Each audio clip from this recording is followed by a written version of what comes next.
کیونکہ یہ ریاکاری میں شامل تھے، لیکن آپ نے پہلے ہمارے انجن کو تبدیل ہونے کی بات کی کہ جب دل تبدیل ہوگا تو ایکشن خود بخود تبدیل ہوں گے۔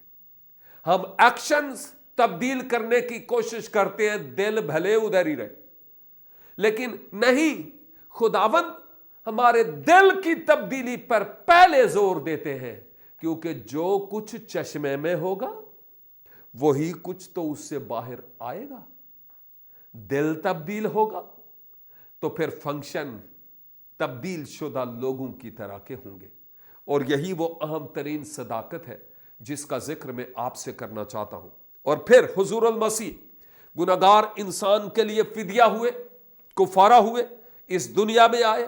آپ نے خود پیشن گوئیاں کی، میں ابن آدم اس لیے نہیں آیا کہ خدمت لے بلکہ خدمت کرے اور اپنی جان بوتیرو کے بدلے فدیہ میں دے۔ آپ اسی مقصد کے لیے آئے۔ آپ نے اپنے حواریوں کو، اپنے صحابہ کو، اپنے شاگردوں سے کہا ضرور ہے کہ ابن آدم یروشلم جائے، مارا جائے، دکھ اٹھائے، اور پھر جی اٹھے۔ چنانچہ حضور المسیح اس لیے بھی باقی نسل آدم سے منفرد تھے۔ آپ آئے، مر گئے، دفن ہوئے، اور اس کے بعد آپ دفن ہی نہیں رہے بلکہ آپ نبیوں کی پیشن گوئیوں اور اپنے منہ کے بول کے مطابق مردوں میں سے جی اٹھے۔ آپ آج بھی زندہ ہیں، اور آپ کے منہ مبارک کے الفاظ یہ ہیں، میں مر گیا تھا، زندہ ہوا ہوں، اور عبدالآباد زندہ رہوں گا۔ آپ زندہ ہیں، مر گئے، دفن ہوئے، زندہ ہوئے، اور اس کے بعد پھر زندہ مسیح آسمان پر اٹھائے گئے۔ ابھی آپ آسمان پر ہیں، لیکن وہ وقت دور نہیں کہ جس مسیحا کی آمد کے ہم منتظر ہیں، یعنی ہم مسیحی بھی، ہم جو مسیحی نہیں ہم بھی ان مسیحا کی آمد کے منتظر ہیں۔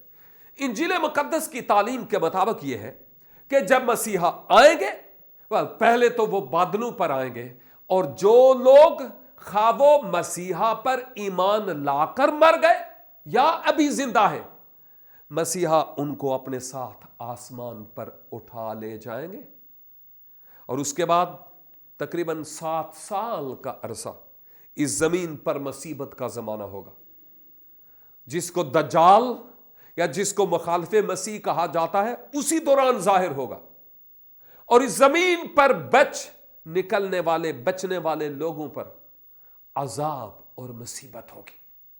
اور اس کے بعد وہ وقت ہوگا مسیح پھر سے زمین پر آئیں گے اور 1000 سالہ بادشاہی کا قیام کریں گے، اور وہ خود فرماتے ہیں میں پھر آنے والا ہوں، جلد آنے والا ہوں، اور ہر ایک کے کام کے موافق دینے کے لیے اجر میرے پاس ہے۔ یہ مسیحا کا دعویٰ ہے، لیکن ساتھ ہی ساتھ میں آپ کو یہ بتاؤں، جس مسیحا کا میں منتظر ہوں اس مسیحا کی بابت یہ لکھا ہے، ہر ایک گھٹنا سے مراد ہر ایک ہے، اولاد آدم کی بات ہے۔ ہر ایک گھٹنا آپ کے حضور جھکے گا، اور ہر ایک زبان اقرار کرے گی کہ یسوع مسیح یعنی حضور المسیح، مسیح ابن مریم، عیسیٰ المسیح، ہر ایک زبان اقرار کرے گی کہ یسوع مسیح خداوند ہے۔ ہر ایک گھٹنا جھکے گا، ہر ایک زبان اقرار کرے گی کہ یسوع مسیح خداوند ہے۔ میں اس عظیم شخصیت کی بابت آپ کو بتا رہا تھا، جس شخصیت کے بارے میں مجھے آپ کو بتانا بہت ضروری تھا۔ آپ نبیوں کی پیشن گوئیوں کی تکمیل ہے، آپ کی تعلیم نرالی ہے، آپ بن باپ کے روح القدس کی تحریک سے پیدا ہوئے، آپ مر گئے تو مرے ہی نہیں رہے، آپ جی اٹھے، آسمان پر گئے، پھر آنے والے ہیں۔ زمین پر رہنے والے ہر شخص کا گھٹنا ایک دن آپ کے حضور جھکے گا، اور ہر ایک زبان اقرار کرے گی کہ آپ خداوند ہیں، یعنی مالک ہیں اور آقا ہیں۔ کیبل اس کے کہ زیادہ دیر ہو جائے، آج آپ کے لیے موقع ہے۔ گھٹنے تو آپ نے ان کے آگے جھکانے ہی ہیں، کیبل اس کے کہ دیر ہو جائے، کیوں نہ آج ہی ان کے حضور جھک جائیں اور اپنا آپ ان کے سپرد کریں۔ زبان سے اقرار کریں کہ یسوع مسیح خداوند ہے۔ میں آپ کے لیے دعا کرنا چاہتا ہوں، کوئی لمبی چوڑی دعا نہیں کروں گا۔ اگر آپ صدقے دل سے مسیحا کو راہ، حق اور زندگی کے طور پر قبول کرنا چاہتے ہیں، ان پر ایمان لانا چاہتے ہیں، اپنا دل ان کو دینا چاہتے ہیں، اپنے نجات دہندہ اور خداوند کے طور پر قبول کرنا چاہتے ہیں، اپنی آنکھیں بند کر لیں، اپنے سر جھکا لیں اور آئے ہم دعا کریں۔ رب العزت تیرا شکر ہو کہ تو نے حضور المسیح کی ذات کے بارے میں آج ہم پر بھید کھولے ہیں۔ ان باتوں کے لیے ہم سارا عزت اور جلال تجھے ہی دیتے ہیں۔